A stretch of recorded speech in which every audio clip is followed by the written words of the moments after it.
entre collègues. Donc je commence ma conférence intitulée « Dieu fut-il, Dieux utiles, l'écriture mythographique et ses enjeux dans l'Europe de la Renaissance ». Je reprends ici le titre de ma thèse et puis je vous montrerai aussi les prolongations à ce travail. Mes premiers pas dans la recherche ont été motivés par une question qui me taraudait au sortir de mon premier cycle d'études en lettres classiques et à laquelle je ne parvenais pas à trouver de réponse. Pourquoi l'Europe moderne occidentale a-t-elle systématiquement recouru à la mythologie antique, si ancienne et éloignée, pour construire son identité culturelle ? Cette interrogation me ramenait chaque fois à la période de la Renaissance, moment où la mythologie antique semblait ressurgir brutalement et avec le plus de force. J'étais depuis longtemps fascinée par les textes et les images du XVIe siècle, qui s'inspiraient si souvent de la mythologie, et je souhaitais appréhender de plus près les motivations profondes de cette apparente renaissance des dieux païens. Pour quelles raisons et selon quelles modalités le monde chrétien occidental, alors en plein déchirement, s'est-il approprié cette altérité religieuse et culturelle que représente le paganisme antique ? Cette interrogation de nature anthropologique était liée à une conviction. Il me fallait aborder conjointement les textes et les images de la Renaissance, le déploiement parallèle de la mythologie antique dans ces deux arts, exigeant la recherche de motivations communes. Le colloque tenu fin 2004 à l'Institut Warburg de Londres, intitulé « Images des dieux païens », et dédié à la mémoire de Jean Seznec, vous avez les références ici, ce colloque m'a fait découvrir un corpus décisif pour la suite de mes recherches. Il s'agissait des mythographies, ou traités spécialement écrits tout au long du Moyen-Âge, de l'Antiquité d'abord, du Moyen-Âge et jusqu'au XVIIe siècle, pour transmettre et expliquer la mythologie. Ce corpus peu étudié, dont la plus grande partie n'avait jamais été réédité ni traduit, semblait devoir livrer des clés de compréhension. Les mythographies de la Renaissance, présentant à leurs contemporains les noms et images des dieux anciens, offraient en effet un témoignage privilégié du regard porté par les hommes de cette époque sur l'antique mythologie. De plus, certaines d'entre elles s'adressaient explicitement à la fois aux peintres et aux poètes, sans les dissocier. La lecture de Jean Seznec redoubla ma curiosité. Les dieux antiques avaient survécu pendant plus de 1000 ans, disait-il, par l'intermédiaire de la tradition mythographique. C'est la citation que vous avez ici. Mais cette continuité s'interrompait brutalement, selon lui, pendant toute la première Renaissance, au moment même où la mythologie abondait le plus dans les lettres et dans les arts. Comment comprendre cet écart ? Jean Seznec attirait l'attention de surcroît sur un médecin allemand, Georgius Pictorius, qui était totalement inconnu des études littéraires. C'était pourtant grâce à lui, écrivait-il, que reprenait la tradition mythographique, bientôt continuée par les Italiens bien mieux connus que sont Cartari et Conti. Ce constat a mené bien des renversements. La reviviscence de la mythographie ne venait plus d'Italie, mais d'Allemagne. Elle s'épanouissait sous la plume non d'un illustre poète, mais d'un obscur médecin. La mythographie semblait donc ressurgir précisément à l'endroit où on l'attendait le moins, en 1532, en pays germanique, au milieu des conflits religieux. Seznec, toutefois, ne s'y arrêtait pas. L'étendue chronologique de son étude laissait à d'autres le soin de se pencher sur cette particularité. La première lecture des mythographies de Pictorius fut loin de m'apporter les réponses espérées. Elle me plongea au cœur d'une écriture dense et alambiquée, qui, loin de raconter les mythes comme je pouvais m'y attendre, accumulait une multitude de notations elliptiques. Des images imprimées, telles que celles que vous voyez ici, qui ne correspondaient que partiellement aux descriptions du texte, complétaient ce mystérieux dispositif. L'objet résistait. Il ne correspondait à aucune des grilles d'interprétation par lesquelles je tentais de l'appréhender. La mythographie, souvent identifiée à une sorte de manuel, un genre d'abrégé didactique permettant aux peintres et aux poètes d'obtenir rapidement le savoir, semblait ici ne rien expliquer, mais au contraire obscurcir à dessein les propos qu'elle livrait. Elle ne paraissait pas non plus trouver sa raison d'être dans une cause esthétique. Sa beauté déroutait du moins les yeux habitués aux poétiques classiques, et il en va de même pour les gravures, que je fais défiler rapidement ici. Donc là, vous avez Apollon, ici vous avez Junon, ici Mars, ici Pallas Athéna. Voilà. Ces traités mythographiques avaient donc manifestement une autre visée que celle de distraire ou de clarifier. Leur fonction ne semblait pas se limiter à celle d'informer, compiler, en vue de livrer aux artistes un savoir tout fait. Il y avait là tout un dispositif à décrypter. Ma thèse est donc née de cette volonté de comprendre cet agencement textuel troublant, de mettre au jour ces enjeux et de voir à nouveau fonctionner un langage oublié. Toutefois, ces œuvres ne constituent pas seulement de précieux documents pour une histoire des formes de savoir ou des mentalités.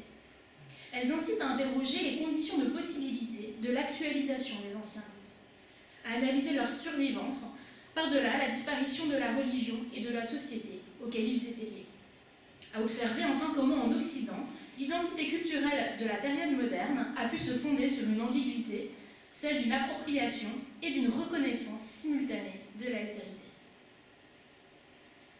La détermination exacte de mon corpus a posé une première difficulté. J'avais pour objectif de comprendre le fonctionnement et les enjeux de l'écriture mythographique à la Renaissance. Or, il n'existait pas de définition stricte de la mythographie, pas de définition donc qui permette d'inclure ou d'exclure, selon des critères indiscutables, telle œuvre à l'intérieur du corpus, telle œuvre hors du corpus. Au sujet de la mythographie antique, qui a pourtant été beaucoup plus étudiée par les antiquisants qu'à la Renaissance, le spécialiste Alan Cameron écrivait en 2004 « Il aurait sans doute été plus utile que j'écrive une histoire systématique de la mythographie gréco-romaine, puisque lui est antiquisant. Mais la mythographie n'est pas un sujet qui se prête facilement à un traitement systématique. » Compris dans un sens large, le terme mythographie peut en effet désigner n'importe quel texte qui assure la transmission de la mythologie antique, que ce soit sous forme de poèmes, de commentaires allégoriques, de dictionnaires ou d'encyclopédies. Pour la période de la Renaissance, toutefois, j'ai remarqué que les ouvrages désignés par la critique seiziémiste comme des mythographies étaient tous organisés en chapitres, examinant successivement chaque dieu païen. Tous plaçaient le mot « Dieu » au cœur de leur titre. On peut le voir rapidement ici, avec d'abord l'opuscule sur les noms des dieux païens en 1525, la théologie mythologique en 1532, je reviendrai dans le détail plus tard, les 3 livres des noms des dieux païens en 1541, l'histoire variée et multiple des dieux des païens en 1548, le monde païen et ses dieux en 1554, les images des dieux des anciens en 1556, le magasin des dieux en 1558 et enfin 1567, la mythologie. En effet, en 1567, avec les mythologies de Conti, le mot Dieu, la notion de Dieu disparaît du titre. Mais même ces mythologies de Conti, qui sont donc les plus tardives de mon corpus, reprenaient dans le corps du texte l'examen des dieux en chapitres successifs, comme dans les mythologies précédentes. Le mot de fable ou de mythologie auquel on s'attendait donc n'apparaissait pas dans les traités avant 1567, donc avant un moment assez avancé du XVIe siècle. J'ai donc défini mon corpus principal comme l'ensemble des traités de la Renaissance prenant les dieux païens antiques comme objet d'étude à part entière. Ce corpus me semblait en effet permettre de déplacer quelque peu l'angle d'attaque pour étudier la présence de la mythologie à la Renaissance. Il existait déjà de nombreuses études très complètes sur le statut de la fable à la Renaissance. Je pense notamment aux travaux de Teresa Chevrolet. Le courant de la mythocritique, quant à lui, avait fait la part belle à des études centrées sur un mythe et ses différentes apparitions dans les œuvres d'art ou dans les œuvres littéraires. Le corpus des mythographies, tel que je l'avais défini dans ma perspective, permettait donc de passer d'une étude de la fable, interrogée comme un mode discursif, à une étude des réflexions humanistes sur les dieux païens, intégrées dans des compositions symboliques spécifiques. Les autres types d'écriture assurant la transmission et l'interprétation de la mythologie, comme les Ovides moralisés notamment, que tout le monde connaît, ont été écartés du corpus principal, mais évidemment pas de mon champ d'étude. Ils ont constitué un point de comparaison privilégié pour dégager les enjeux propres aux traités qui, eux, sont centrés sur les dieux païens et non sur la fable ovidienne. Mon corpus a donc pour fondement les 2 mythographies de Pictorius, l'une publiée en 1532, l'autre en 1568, et à partir de là, j'ai rayonné vers toutes les mythographies européennes publiées dans l'intervalle. Donc, vous le voyez ici derrière moi, l'ouvrage de Montefalco donc, sur le nom des dieux, publié à Pérouse, en Italie, en 1525, le dieux, là encore publié par Aurèche à Anvers en 1541, cette fois-ci donc au nord de l'Europe. L'histoire des dieux de Giraldi, publiée à Bâle en 1548, Giraldi travaillant à Ferrare. Le Heidenwald und ihre Götter de Johannes Herold, qui donc lui est dans l'Empire germanique et qui publie à Bâle en 1554. Et les Imaginii Dei degli Antichi de Cartari, publié à Venise en 1556. Et pour conclure, donc, les fameuses mythologies de Conti, Venise également en 1567. Donc tout ce corpus est soit en latin, soit en italien, soit en allemand, et justement ce qui m'a intéressé, c'est la circulation ici entre ces différents pays et ces différentes langues. J'y reviendrai. Donc quelle a été mon approche ? Tout d'abord, poétique et philologique, puisque c'est l'approche qui correspondait le mieux à ma formation, et qu'elle me permettait d'analyser ce qui, dans la trame du texte et dans l'agencement des mots, concourait à la création d'un effet esthétique qui soutenait l'interprétation. Mais cette approche n'a pas suffi.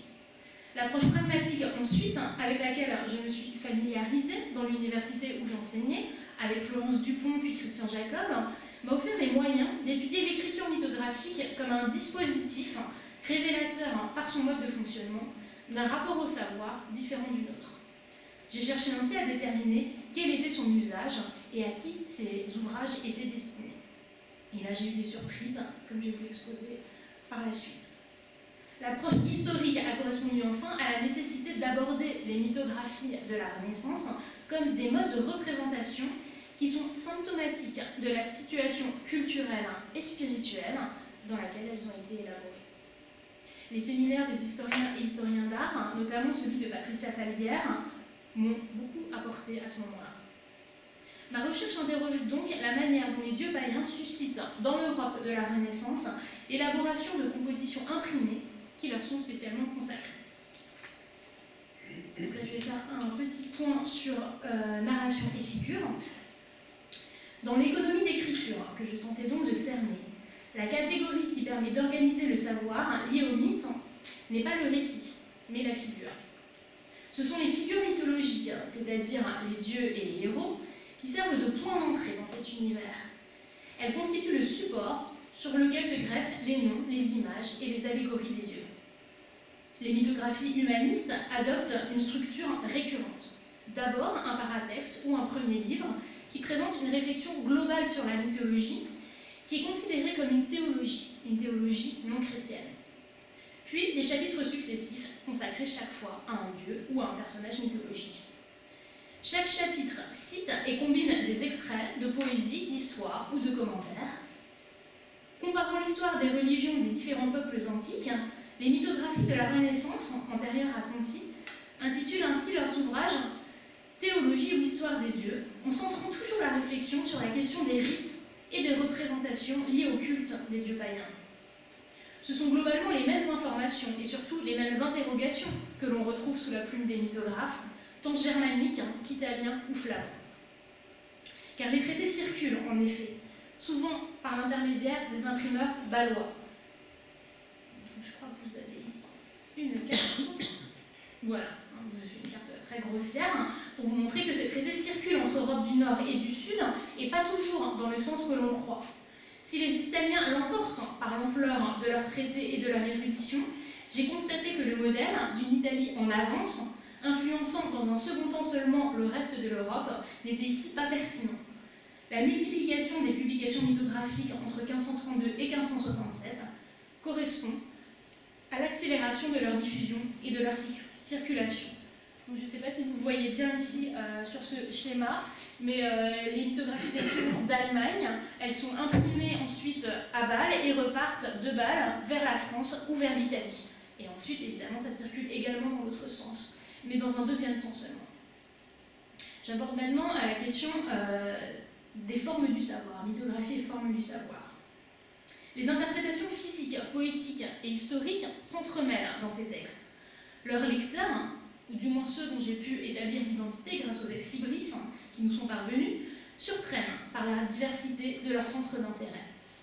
J'ai consulté une cinquantaine d'exemplaires de mythographie de la Renaissance en France, en Suisse et au Royaume-Uni, et surtout, bien sûr, en Italie. Ces traités ont souvent été reliés avec des textes que nous qualifierions aujourd'hui de non littéraires, tels que des des ouvrages d'histoire ou encore de sciences naturelles. Les ex-libris laissés par les lecteurs du début de la période moderne sont parfois ceux de poètes, souvent ceux de pédagogues, d'hommes d'église, de théologiens, mais surtout ceux de naturalistes ou de collectionneurs au projet encyclopédique. J'ai alors observé que dès les premières apparitions du terme mythographe dans les textes antiques, on observe une interrogation récurrente sur l'aptitude qui serait propre à la mythologie à contenir à elle seule tous les savoirs du monde.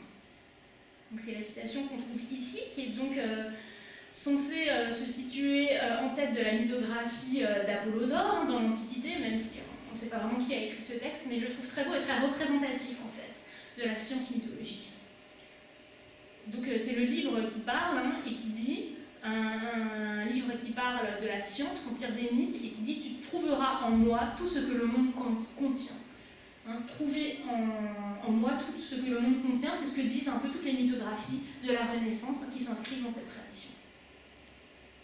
Un rapport au savoir propre au discours mythologique apparaît en effet nettement dès l'Antiquité. Et c'est en observant son fonctionnement dans les textes grecs, alexandrins et latins que j'ai pu dégager les caractéristiques d'un mode d'acquisition et de transmission des connaissances qui constitue la matrice de cette écriture mythographique du XVIe siècle. Ce rapport au savoir, étranger au partage disciplinaire, procède par accumulation et collection de fragments hétérogènes. On observe deux traditions à l'œuvre dans la composition des mythographies qui nous occupent. L'une est issue d'Aristote et de Pline, et elle associe des fragments de mythologie à une multitude d'observations empiriques sur les mœurs des hommes et la nature, dans la lignée des ouvrages paradoxographiques et de sciences naturelles. L'autre tradition est issue du néoplatonisme, mais elle est essentiellement syncrétique, et elle fait de la mythologie l'expression figurée de vérité supérieure, l'indice d'une sagesse à laquelle on peut accéder, une sagesse globale. La Prisca Theologia, ce courant-là est beaucoup plus connu. Ces deux traditions, qui pourraient paraître à première vue exclusives l'une de l'autre, on a tendance à opposer Platon et Aristote, sont au contraire complètement unies dans les mythographies du XVIe siècle. Celle-ci propose un dispositif de savoir orienté vers la polymathie, c'est-à-dire vers un savoir total, qui combine tant la nature des informations, informations sur la physique, la morale ou sur la philologie, que les manières d'y accéder. On accède à ces informations aussi bien par l'allégorie que par l'étymologie véronienne, mais aussi par les apports plus récents de sciences qui sont en train de se renouveler justement à la Renaissance, telles que la philologie, le savoir antiquaire ou l'histoire comparée des religions, qui n'est pas encore née, mais qu'on voit justement ici balbutier. J'y reviendrai. Exégèses anciennes et nouvelles approches de l'Antiquité s'agglomèrent donc les unes les autres dans ces traités, de manière à former un continuum entre objets et symboles, textes et images, science et poésie. La mythographie se présente ainsi non comme une spécialité érudite, mais au contraire comme une forme de savoir totale et totalisante, ouverte à toutes les actualisations. Non comme une infime ramification parmi d'autres, mais comme une forme concentrant à elle seule tous les autres savoirs grâce à sa capacité particulière de condensation. La tradition mythographique se voit confrontée au XVIe siècle au bouleversement épistémologique de la Renaissance, c'est-à-dire aux différentes tendances cherchant à réorganiser les modes de connaissance autour d'objectifs qu'il s'agit de redéfinir à ce moment-là. La diversité des dieux païens correspond, selon les mythographes, à cette exigence d'adaptabilité qui renouvelle le XVIe siècle, adaptabilité d'une parole résolument inscrite désormais dans un univers concret et pluriel. C'est la grande opposition à la scolastique. Les dieux antiques sont associés à des éléments naturels, l'air, l'éther, la mer, le soleil, j'en passe, ou bien une morale pratique de tous les jours. Ainsi, chaque étape de la vie, même toute minime soit-elle, ou chaque étape de l'année, par exemple le moment de la moisson, le moment où les grains sortent de leur balle, le moment où les graines germent de terre, tous ces moments-là trouvent leur expression dans le nom d'un des innombrables dieux du panthéon antique. Les noms des dieux antiques offrent donc un répertoire sans équivalent pour dire chaque aspect de la vie concrète de l'homme, chaque parcelle du monde réel, avec une extrême précision. Les mythographies insistent, il y a plus de 3000 noms de différents dieux, et ces 3000 noms ils vont servir justement à nommer le réel avec une particulière acuité. L'énumération des noms propres se fait ici aussi précise qu'un traité de sciences naturelles. On s'essaie à cette époque à tous les types de classements possibles. Tandis que certains humanistes pensent à nouveau frais la dialectique pour proposer une méthode de classement et d'organisation des informations, d'autres demeurent attachés au dispositif hérité des arts de la mémoire notamment. Pour faciliter la mémorisation des informations, celles-ci doivent, on le sait, être ordonnées comme la succession de pièces dans une maison. Donc c'est évidemment éviter l'Antiquité.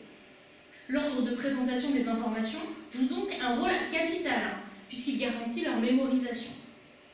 Les mythographes rendent compte, dans le texte ou le paratexte, de leurs interrogations sur ce principe organisationnel à adopter pour mieux rendre compte du savoir. Ils nous expliquent que la brièveté copieuse, l'abondance bien maîtrisée, valent mieux que l'accumulation stérile de savoir. Leur but est donc de chercher des moyens pour dire intensément, mais par des mots bien choisis, la totalité du monde. Cette réflexion proposée par les mythographes sur la topique fait très probablement partie des motivations qui poussèrent certains naturalistes, dont le célèbre Ulysse Aldrovandi, à Bologne, à s'intéresser à la mythographie, comme l'a montré mon enquête sur certains exemplaires de sa bibliothèque. Je reviens un petit peu en arrière, juste pour que vous voyez un peu les trajets de la mythographie qui ont lieu le plus souvent donc, de Bâle jusqu'à l'Italie, parfois du Nord, comme c'est le cas à Bologne, mais aussi jusqu'à Rome. La démarche taxinomique des mythographes correspond très précisément à celle des naturalistes. Donc science naturaliste qui est évidemment elle aussi en pleine révolution à ce moment-là. Chacun tente d'établir, par-delà les différences d'aspect ou de localisation géographique, par-delà les différences aussi de nomenclature, grecque ou latine, les caractéristiques de tel ou tel objet, plantes ou animaux pour les naturalistes, Dieu pour les mythographes. Ceci dit, les deux sciences se recoupent et c'est probablement pour cela que la mythographie a à ce point captivé certains naturalistes. Les deux sciences se recoupent puisqu'évidemment chez les naturalistes, on se confronte à la question du monstre, dont on ne se demande pas forcément s'il existe ou pas, c'est pas forcément la question qui les intéresse. Et là, on recoupe pleinement, évidemment, les questions de mythologie et les questions d'étiquetage de ces différents spécimens.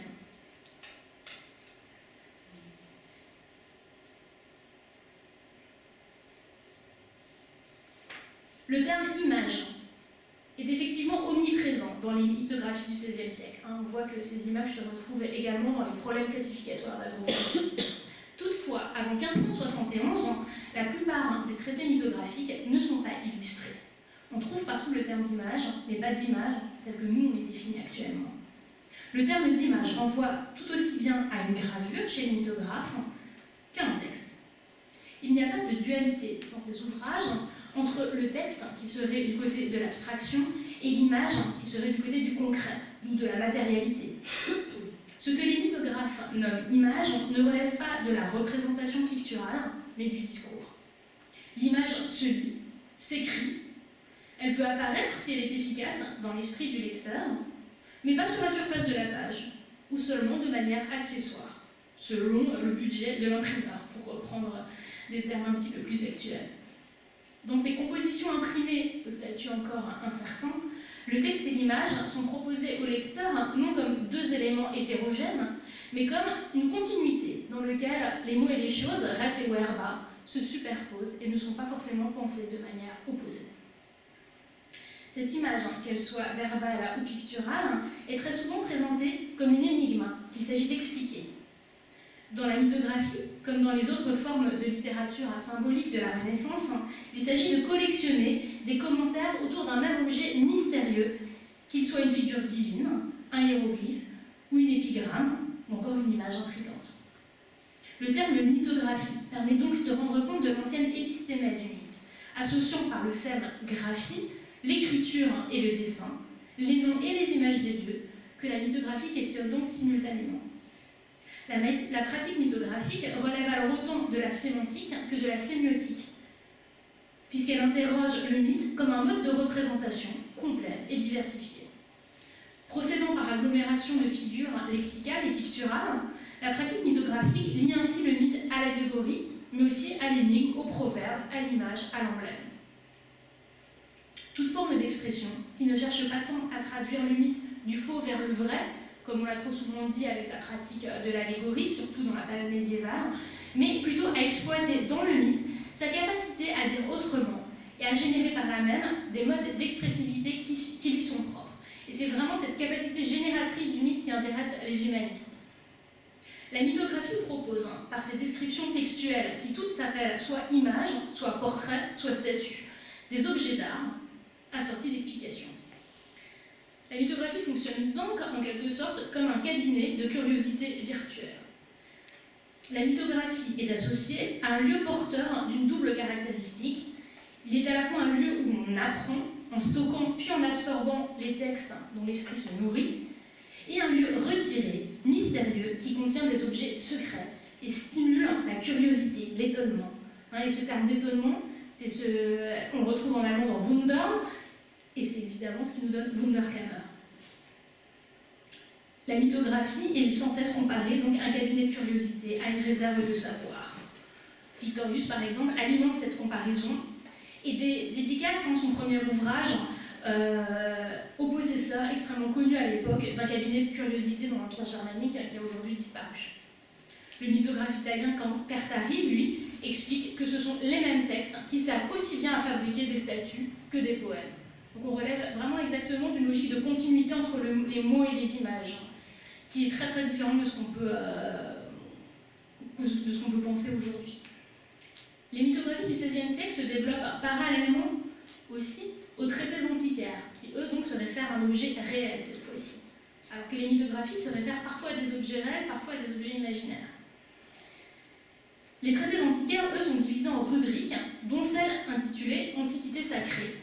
Et ces rubriques sont vraiment très proches des mythographies, puisque dans les deux cas, il s'agit d'enquêter sur les dieux, sur les cultes et sur la religion des Romains, en s'appuyant sur des sources qui sont parfois textuelles, parfois picturales, parfois archéologiques. Toutefois, les antiquaires, eux, s'inscrivent dans une démarche d'historien. Ils essayent d'éliminer autant que possible l'imaginaire. Même si cette démarche d'historien est encore incomplète. Je renvoie ici aux études de Momigliano.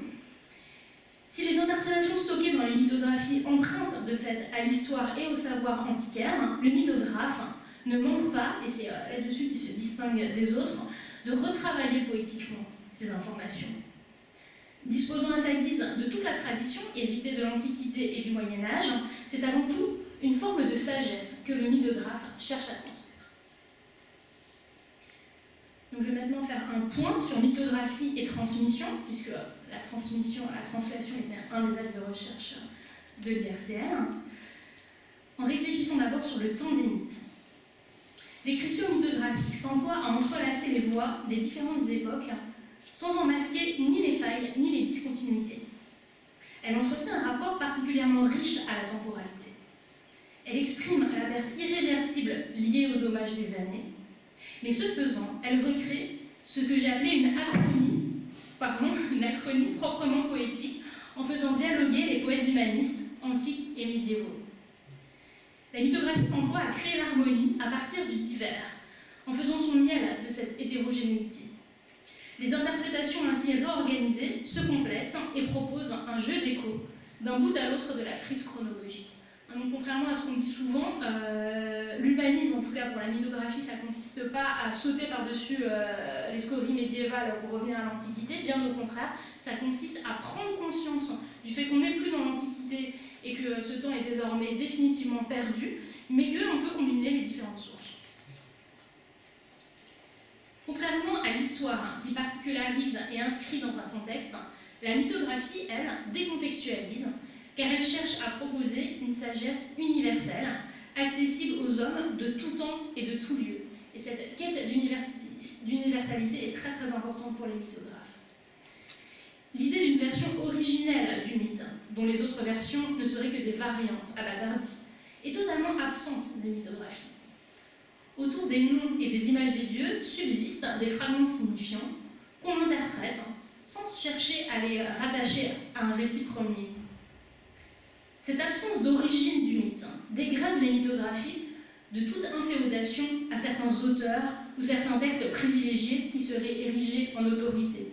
Donc, contrairement à tout un courant de la recherche qui avait eu lieu bien plus tard, au 19e, 20e siècle, il ne s'agit pas du tout de chercher le mythe originel ou original et à partir de là d'essayer de deviner quelles sont ces variantes. Là, c'est exactement le contraire.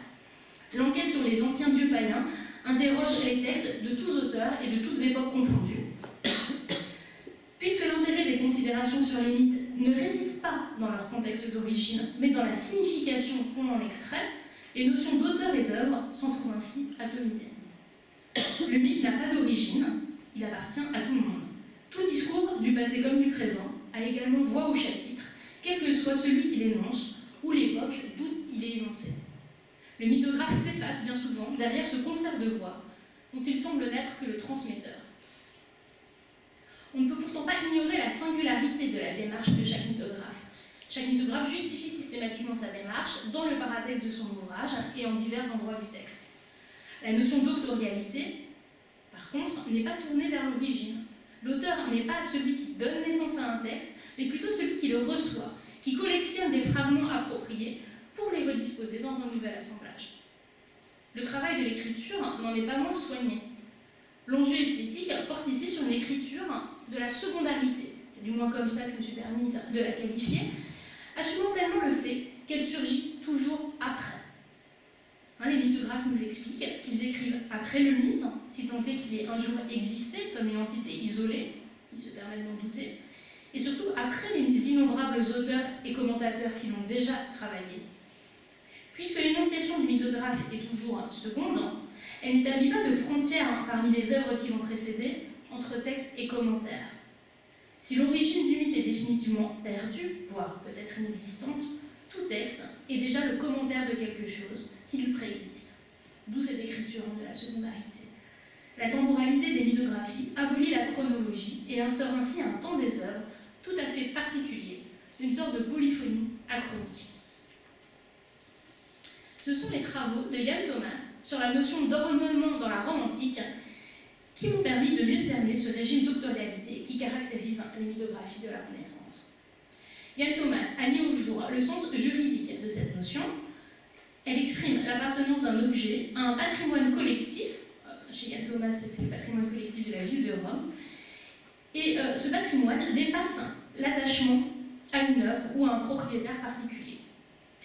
Cette acception se transmet du monde antique latin aux humanistes du XVIe siècle. On sait que les humanistes associent très étroitement la connaissance des belles lettres à celle du droit romain. La notion d'ornement, d'ornatus, permet de mettre au jour un patrimoine qui existe sous une forme éparse et qui n'est pas lié de manière définitive à une structure donnée. L'auteur n'a pas de droit sur son œuvre, il ne peut pas exiger qu'elle soit conservée en l'état sans modification.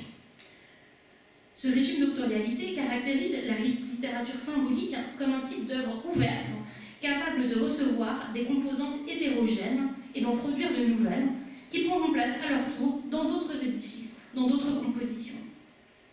Peu importe qu'on déplace ou réajuste un fragment de mythe, du moment qu'on le transmet.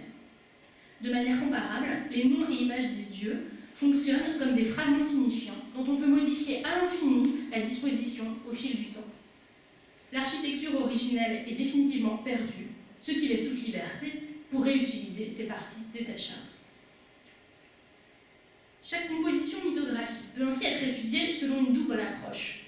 L'approche littéraire traditionnelle analyse l'œuvre comme un ensemble doué d'une cohérence interne.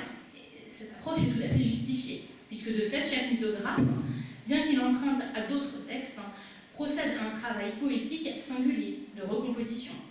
Son nom figure sur la page de titre, il prend la parole en son nom propre, dans le paratexte, pour justifier singulièrement son œuvre particulière et affirmer chaque fois qu'elle est nouvelle et que personne d'autre n'a fait la même chose avant lui. Mais parallèlement à cette première perspective, l'étude de la notion d'ornement et de ses conséquences sur le régime de circulation des textes d'une œuvre à l'autre invite à analyser la mythographie dans le cadre d'une seconde approche que je propose ici. Complémentaire de la première, celle-ci appréhende la mythographie comme une série d'œuvres relevant d'un même réseau. Ce type de recherche pourrait s'inspirer de la méthode pratiquée par l'historien d'art Alice Warburg. Pour comprendre les images de la Renaissance, celui-ci avait en effet collecté un grand nombre de clichés photographiques que vous voyez ici, qui représentent le détail d'œuvres d'art hétérogènes. Ici, une gravure du XVIe siècle, là, un sarcophage antique qui était séparé de leur contexte d'origine et replacé, tel des ornements, dans un nouvel assemblage, épinglé sur des planches, aux côtés d'autres photographies d'origines diverses. Chaque planche formait ainsi un montage d'images représentant des détails d'œuvres issus d'époques variées, de l'Antiquité à la Renaissance, et aussi de lieux éloignés les uns des autres, de l'Europe à l'Amérique du Sud. Je parle du moins dans l'œuvre d'Anne Arbour. De manière comparable, les mythographes juxtaposent dans chaque chapitre des extraits de textes et des descriptions d'images empruntées à des auteurs de toutes époques, exposant les dieux de tous les peuples connus à cette période, donc non seulement la Grèce et Rome, mais aussi l'Égypte, la Germanie, l'Inde, les dieux de la mer Noire ou ceux de la Syrie. Chez Warburg, comme dans les mythographies, l'objet étudié n'est pas une œuvre prise dans son intégralité, mais des fragments d'œuvres réagencés et mis en réseau. Et c'est vraiment le cœur de cette pensée mythographique, c'est la mise en réseau. Il s'agit alors pour les mythographes de faire émerger, par-delà les différences de temps et de lieu, des lignes de force témoignant d'une même dynamique de pensée. Et là encore, je pense que cette notion de dynamique de pensée est beaucoup plus pertinente que celle d'auteur pour penser, pour appréhender les mythographies. La temporalité des mythographies relève ainsi d'une mémoire dans tout ce qu'elle a de mouvant, de vivant. Elle ne conserve pas les données intactes, mais les transforme en l'assumant, les associe et les reconfigure. Relève d'une transmission qui les dépasse, l'écriture mythographique affirme la puissance créatrice paradoxale de la mémoire mais aussi de l'oubli, qui permettent l'émergence d'œuvres ouvertes appelées à se renouveler sans cesse. Je vais maintenant poser la question communauté ou altérité, puisque j'ai parlé de cette volonté universelle des mythographies. Qu'est-ce qu'il en est justement de cette confrontation à l'altérité que sont les dieux païens pour un chrétien? La mythographie cherche à créer un langage commun aux modernes et aux anciens, ainsi qu'aux différents humanistes européens. Elle interroge une identité culturelle, humaniste et chrétienne, fondée sur l'altérité que constituent les lettres païennes. La reconfiguration poétique des textes du passé relève de la problématique de l'imitation, bien connue au XVIe siècle, qui entraîne avec elle la question du transfert de la poésie antique dans la culture moderne. Les mythographies de la Renaissance soulignent l'éloignement qui les sépare de l'Antiquité, en même temps que la nécessité de comprendre à cette époque dans toute sa différence. Un des paradoxes des mythographies est qu'elles expliquent en même temps qu'elles complexifient. Œuvres pédagogiques, elles apprennent autant à dévoiler qu'à entourer les fables d'un fabuleux manteau. Je reprends ici l'expression bien connue de Ronsard. Ce que transmet la mythographie n'est donc pas un savoir fini, mais plutôt un processus. Elles enseignent une poétique du mystère, en même temps qu'elles révèlent, partiellement, certaines clés d'interprétation. S'adressant à tous, elles réservent à leurs lecteurs un parcours semé d'embûches, dont seuls triomphent les plus acharnés. On a vu que c'était une écriture particulièrement dense et mythique. Les mythographies sont écrites pour être imprimées et diffusées, donc pour diffuser le savoir. Elles sont écrites pour passer les frontières géographiques. De fait, c'est ce qu'on constate, elles se retrouvent à Paris, en Italie, en Allemagne. Elles sont écrites aussi pour se transmettre à la postérité. Ouvertes à tous, elles entraînent toutefois leurs lecteurs dans un dispositif complexe que seuls les membres d'une même communauté érudite et lettrée, atemporelle et qui se veut universelle, peuvent parfaitement maîtriser. Et le but, c'est justement de créer cette espèce de communauté de lecteurs qui dépasse les frontières géographiques et temporelles. La mythologie n'est plus rapportée à un sens religieux chrétien donné d'avance, comme c'était souvent le cas dans l'interprétation de la mythologie au Moyen-Âge, mais elle n'est pas encore insérée, comme ce sera le cas plus tard, au XVIIIe siècle, dans un système d'études de l'histoire antique qui permettent de comprendre dans quel contexte elle s'est développée. Donc la mythographie se situe ici au carrefour entre l'allégorie médiévale traditionnelle et une science des religions naissante mais qui n'existe pas encore. Elle est libérée de l'ancien système, de la quadruple exégèse, qui niait cette différence, mais elle n'est pas encore rattachée à un nouveau système d'explication, comme le sera plus tard l'histoire des religions. Elle constitue ainsi un lieu d'interrogation mi-ludique, mi-sérieux, où peuvent se déployer les situations poétiques et les interprétations les plus variées, occasionnant une quête erratique dont les méthodes ne sont pas encore fixées et sont en train de se chercher. L'efficience des mythes, telle qu'elle apparaît dans ces mythographies, est due à leur capacité, tout simplement, à renfermer toutes les questions qu'on pourrait poser.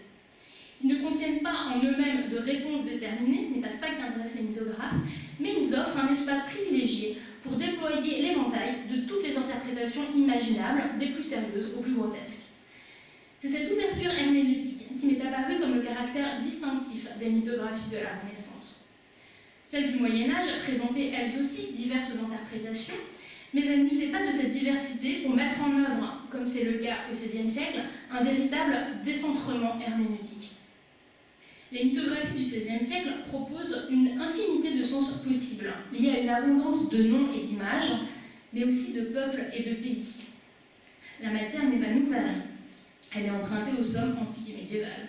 La méthode non plus. L'allégorie se maintient d'une époque à l'autre, on l'avait déjà dans l'Antiquité, elle continue au Moyen-Âge, mais sa pratique évolue à la Renaissance en une démarche qui a aussi à un terme une multitude d'autres termes. Et l'enjeu est davantage de faire miroiter cette multitude d'interprétations que d'en choisir une. Les mythographes de la Renaissance n'ont pas découvert la mythologie antique, mais ils posent sur elle un regard légèrement différent de celui de leurs prédécesseurs. L'enjeu poétique et herméneutique se double ici d'un aspect politique, il me semble, en exposant la coexistence de multiples religions à l'intérieur de l'antique empire romain, dans le cadre d'une théologie civile, expression empruntée à Augustin et à Varron. Les mythographies se fondent sur l'Antiquité pour apporter, sinon des réponses, du moins des questionnements, à un problème d'actualité particulièrement brûlant. À savoir, peut-on vivre dans une même communauté politique malgré l'altérité religieuse?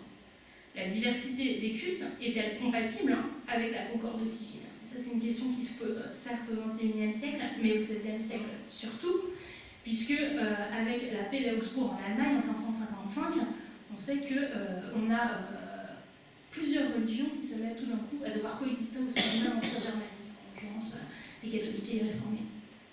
Les mythographies du XVIe siècle appréhendent la mythologie païenne en cherchant à déterminer la manière dont les rites et les cultes s'articulaient à la vie sociale et politique des anciens. Quelle est la place du rite, quelle est la place du culte dans la concorde civile?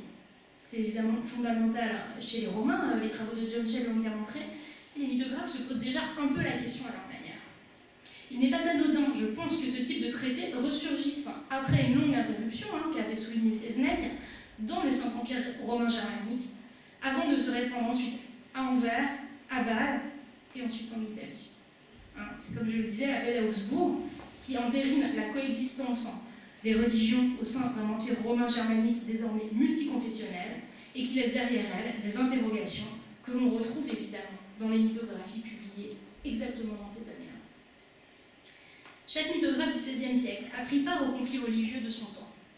J'ai découvert notamment un pamphlet antipapal de Pictorius, censuré par le Vatican et qui n'a jamais été étudié. Et ce pamphlet montre la réflexion que le mythographe a consacrée à l'articulation du pouvoir politique et religieux. Donc, dans son pamphlet, il ne s'intéresse pas du tout au credo ni aux questions de dogme, c'est pas du tout ça qui l'intéresse. Par contre, il se focalise avec une violence extrême sur la question de la pluralité religieuse qui doit ou ne doit pas apporter la paix et la concorde civile. Le propre de l'écriture mythographique est de ne pas dissocier les dimensions poétiques et religieuses de la mythologie. Cette mythologie est associée à des cultes, à des rites, et ils le disent avec insistance, et ce sont des textes poétiques qui en sont les dépositaires privilégiés. L'écriture mythographique pose donc la question de la communauté et de l'altérité en termes qui sont aussi bien poétiques que politiques, puisque les deux sont liés. Si l'on entend du moins par politique la préoccupation de s'inscrire à sa juste place dans une communauté. Le milieu des imprimeurs bâlois, qui a publié une part essentielle des mythographies antiques et modernes, ce sont toujours les mêmes imprimeurs, c'est également ce milieu-là qui est le lieu d'une effervescence intellectuelle concernant l'altérité religieuse. C'est ce milieu-là qui publie notamment la première traduction latine du Coran. Le positionnement du mythographe italien Giraldi dans les conflits religieux reste encore mystérieux, mais il est éclairé, mais en même temps à demi-jour, par un extrait des essais de Montaigne. Montaigne qui associe, pour une raison qu'on ne comprend pas encore très bien, le sort de ce mythographe, Giraldi, à celui d'un partisan de la tolérance religieuse, Castellion, qui a fini de triste façon. Le texte de Giraldi a depuis été soigneusement annoté et souligné par Montaigne, en des passages dont les idées ne sont pas étrangères à l'apologie de Raymond II, réquisitoire, comme on sait, contre les dogmatismes et prêchant la tolérance. La mythographie vise ainsi à faire du lecteur un humaniste, à le rendre humanus, au sens latin du terme, c'est-à-dire un homme qui, par l'apprentissage qu'il a fait des bonnes lettres, de la poésie, ou de la prose, trouve sa juste place au sein de la cité. La poétique des mythographes, qui s'emploie à élaborer l'harmonie de voix diverses, apparaît comme un véritable projet, interrogeant la possibilité de faire cohabiter la diversité au sein d'une même cité. Toutes les mythographies n'y répondent pas de manière positive, tant s'en faut. Certains sont extrêmement agressives, belliqueuses et prennent parti. Mais cette écriture mythographique permet toujours de considérer le problème de manière distanciée. Et c'est, je crois, l'intérêt que les mythographies ont trouvé, entre autres. Les dieux en apparence futiles révèlent alors leur véritable utilité. Donc ça, c'était ma thèse, et je passe très rapidement pour pas trop vous ennuyer aux travaux que j'ai faits depuis, et surtout à partir desquels je pourrais, j'espère, lancer des collaborations avec vous.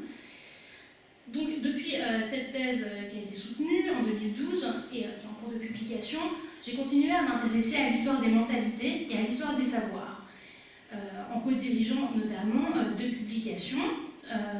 D'abord l'une sur la curiosité à la Renaissance, comme vous l'avez rappelé, et l'autre sur la notion d'histoire à la Renaissance, la notion d'histoire étant vraiment au carrefour des pratiques à ce moment-là.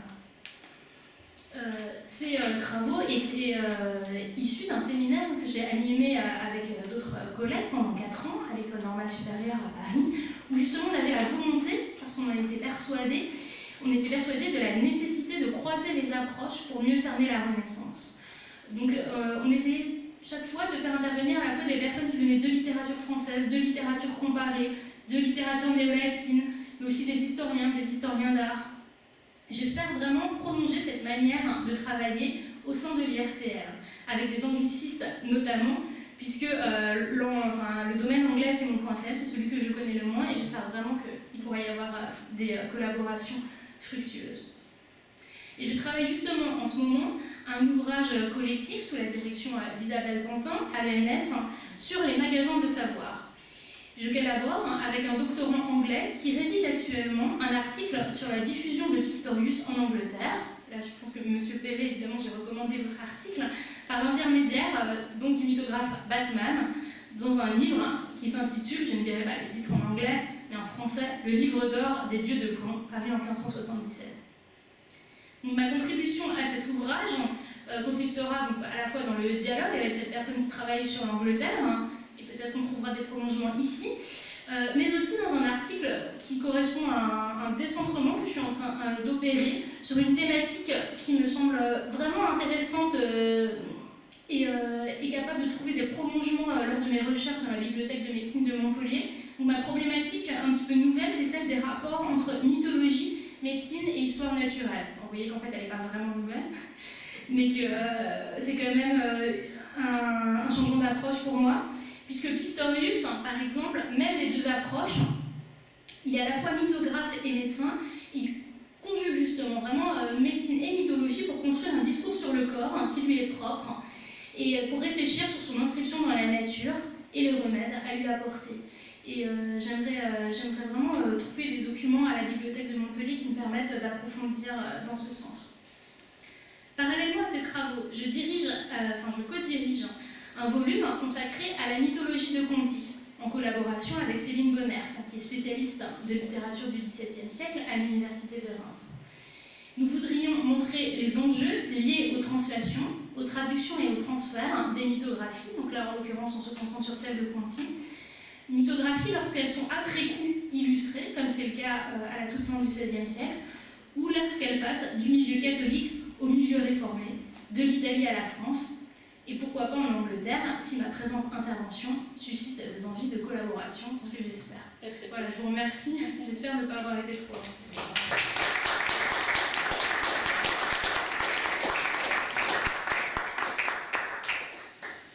Merci beaucoup pour cet exposé brillant qui nous montre bien quels sont tes centres d'intérêt et qui nous montre bien aussi les premiers résultats de tes travaux. On va peut-être passer à une séance de questions. Je pense qu'il y a dans la salle des collègues intéressés.